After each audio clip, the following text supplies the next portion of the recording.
દ્રસ્કોઈ તાલુકાના ટ્રીમ્બા ગામે United પોલીફેબ Gujarat limited નામની કંપનીમાં અડધી રાત્રે ભીષણ આગની ઘટના બની હતી. કંપનીના સ્પિનિંગ વિભાગમાં આ ભીષણ આગ લાગી હતી. આગ એટલી ભયંકર હતી કે અમદાવાદ, સાણંદ, ધોળકા સહિતના વિસ્તારોમાંથી ફાયર બ્રિગેડને બોલાવવાની ફરજ પડી હતી.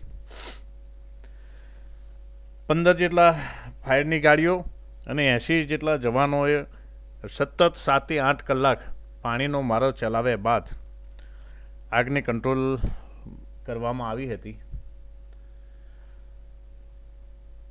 ઇન્ડસ્ટ્રીઝમાં આગના બનાવોમાં દિન પ્રતિદિન જે પ્રકારે વધારો થઈ રહ્યો છે તે ચિંતાનું કારણ છે અને કંપનીઓમાં જે ફાયર સેફ્ટી સહિતની જે સુવિધાઓને લઈને સવાલો ઊભા થયા છે. કંપનીની અંદર કામ કરતા કર્મચારીઓની સેફ્ટી સામે પણ સવાલો ઊભા થયા છે. તેમાં કામ કરનાર મજૂરનું ભવિષ્ય શું? અડધી રાત્રે ફાટી નીકળેલી આગ લાગવાનું કારણ શું એ કંઈ જાણવામાં નથી મળ્યું. કયા કારણસર આટલી વિશાળ આગ લાગી હતી?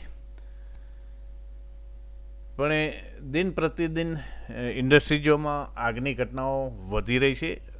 ત્યારે ધીરે ધીરે ગરમી અને ઉનાળાની શરૂઆત થવા જઈ રહી છે. તો આવનાર સમય કેટલો આકરો હશે અને આવી ઘટનાઓમાં કેટલો વધારો થશે એ તો આવનાર સમય કહેશે.